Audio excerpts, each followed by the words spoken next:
Meu Senhor e meu Deus, creio firmemente que estás aqui, que me vês, que me ouves. Adoro-te com profunda reverência.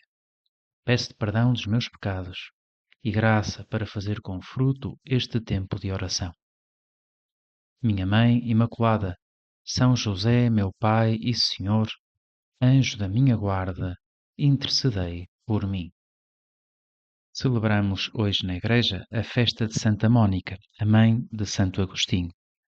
É um dia que para mim traz muitas recordações, porque tive a sorte, graças a Deus, de poder rezar muitas vezes diante do seu túmulo, que está na basílica que tem o nome do seu filho, de Santo Agostinho, em Roma. É uma basílica adornada com grandes obras de arte, mas o grande tesouro que contém, como qualquer igreja, em primeiro lugar, é Jesus sacramentado no sacrário. Mas depois também este túmulo, o túmulo de Santa Mónica, uma mulher santa, uma mãe santa, que tanto rezou pela conversão do seu filho, de Santo Agostinho. Há 2 anos atrás, o Papa Francisco surpreendeu toda a gente quando, em plena pandemia, decidiu ir rezar neste dia, no dia 27 de agosto, diante do túmulo de Santa Mónica. Ali chegou o Papa, sentou-se na capela onde está o seu túmulo, rezou e depois da oração voltou para São Pedro, para o Vaticano. Não disse nada, não fez declarações, não comentou nada, mas toda a gente ficou a pensar o que é que ele teria ido fazer? Por que é que ele foi rezar a Santa Mónica? Não vou eu aqui imaginar o que o Papa teria dito a Deus Nosso Senhor nesses momentos, mas imagino que ali naquele local, diante do túmulo de Santa Mónica, teria feito uma oração confiada em Deus, uma oração perseverante. Porque esta mulher é um exemplo disso, de alguém que confia em Deus e que não cessou na sua oração. Mulher que derramou muitas lágrimas pelo seu filho, e assim acontece com tantas mães no mundo que choram pelos seus filhos, pelos sofrimentos dos filhos, às vezes sofrimentos físicos, muitas vezes sofrimentos espirituais, filhos que estão afastados de Deus. Isto aconteceu com Santa Mónica. Santo Agostinho afastou-se de Deus. Foi discípulo de uma seita anticristã. E ele mesmo descreve no livro das suas Confissões: a minha mãe, fiel e serva a Deus, chorava por mim muito mais que as outras mães choram a morte corporal dos seus filhos, porque com a fé e o espírito que tinha recebido de Deus, via a minha morte. Santa Mónica via o sofrimento que o afastamento de Deus causava no seu filho. E ela rezou. Rezou muito. Não deixou nunca de rezar pela conversão do Santo Agostinho. Numa ocasião, contava um sacerdote amigo a história de uma senhora, já com uma certa idade, que lhe tinha dito, quando ele tinha ido visitar, se não me engano, para dar uma unção dos doentes, tinha-lhe dito que rezava todos os dias muitos terços. E ele perguntou-lhe: mas reza por quê? Por que intenções? E ela começou a dizer o nome dos filhos. Olha, rezo pela minha filha, que está no Canadá, rezo pelo meu filho, que está não sei onde, rezo. E ali foi passando a família.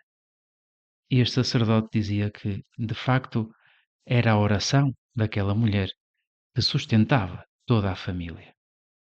Até contou um pormenor comovedor, quando lhe perguntou se precisava de alguma coisa, e ela disse que não, mas já agora, senhor padre, já agora, por acaso, não seria capaz de me dar um terço que o meu já se estragou, já está todo partido, e mostrou-lhe o terço em pedaços que tinha um terço muito gasto.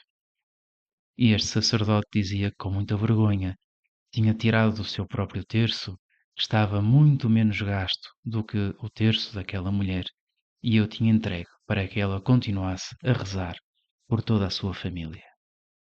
Para rezar desta forma, com perseverança, sem desanimar, é preciso muita confiança em Deus.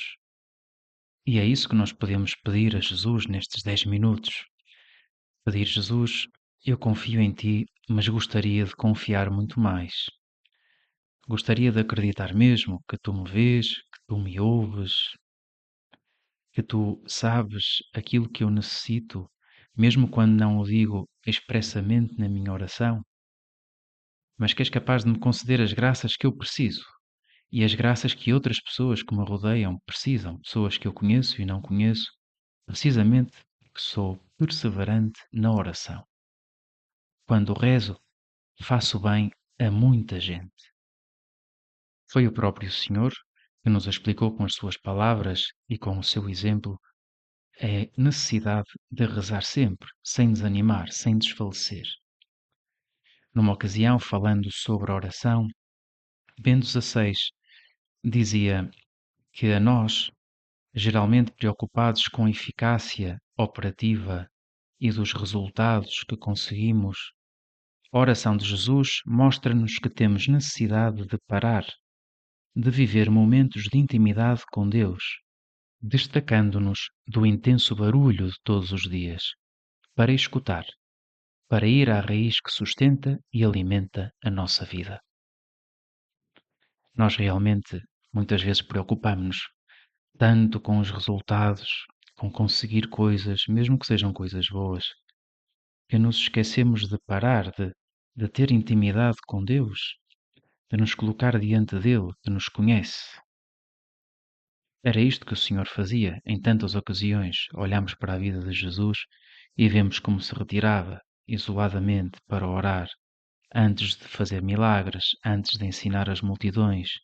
Jesus ia à raiz que sustenta e alimenta a vida. Esse diálogo constante com o Pai. Senhor Jesus, ajuda-me também a mim a fazer o mesmo, a ter esta certeza de que o grande resultado da minha oração, a grande medida da eficácia da oração, não é aquilo que me parece que aconteceu no final da oração. Aconteceu um milagre, Deus concedeu-me isto. Não. Aquilo que acontece de extraordinário sempre que eu paro para rezar um bocadinho é que tu estás ali, tu estás junto de mim. Pensando nisto, São José Maria usava um exemplo. Dizia ele que se nós fôssemos falar com uma pessoa muito importante, provavelmente teríamos de fazer um tempo de espera, teríamos de esperar, de falar com a secretária, e que depois teríamos de esperar muito tempo, talvez. Hoje em dia até podemos pensar em motivos de segurança, passar por um detector de metais, todo esse tipo de coisas. E então sim, finalmente conseguiríamos chegar perto dessa pessoa importante, se ela se dignasse conceder-nos esse tempo. Somos nós que fazemos tudo para conseguir estar com ela uns minutos.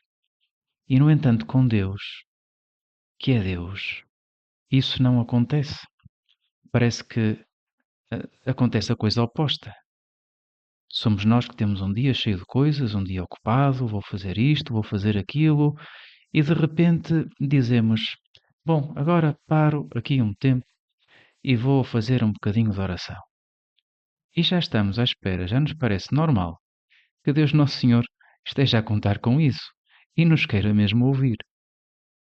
O normal seria que passássemos o dia todo, semanas, meses, a tentar uma audiência com Deus. Mas não é isso que acontece. Ele é nosso Pai. Não é preciso fazer isto. Comportemos-nos nós como filhos. Santa Mónica rezava com confiança em Deus. Tinha fé, porque conhecia Deus. É um dos efeitos da oração. Vamos conhecendo cada vez melhor a Deus. E Deus realmente concedeu-lhe aquilo que ela pediu. A conversão do seu filho, que acabou por ser um grande santo na Igreja. Mais tarde, Santo Agostinho escreveria com pormenor as últimas recordações dos momentos passados com a sua mãe. Momento em que estava a falar com ela, sozinho, e estavam a falar não sobre as coisas do passado, dizia ele, mas sobre as coisas do futuro, falando sobre Deus, sobre como seria a vida eterna dos santos, e ansiavam essa vida, estar junto de Deus. E então descreve ele as palavras da sua mãe: Filho, quanto a mim, já nada mais me agrada nesta vida. Que faço ainda e porque ainda aqui estou, não sei. Toda a esperança terrena já desapareceu. Uma só coisa fazia-me desejar permanecer por algum tempo nesta vida: ver-te cristão antes de morrer. Deus atendeu-me com a maior generosidade, porque te vejo até como seu servo, desprezando a felicidade terrena. O que faço aqui? Poucos dias depois acabaria por morrer, ao lado do seu filho, ainda muito jovem, com 56 anos apenas, e partiu para a contemplação desse Deus que procurou durante a sua vida aqui na Terra. Que hoje Santa Mónica interceda por nós e que nos ajude a confiarmos em Deus, a confiarmos no poder da oração. Dou-te graças, meu Deus, pelos bons propósitos, afetos e inspirações que me comunicaste nesta meditação. Peço-te ajuda para os pôr em prática. Minha Mãe Imaculada, São José, meu Pai e Senhor, anjo da minha guarda, intercedei por mim.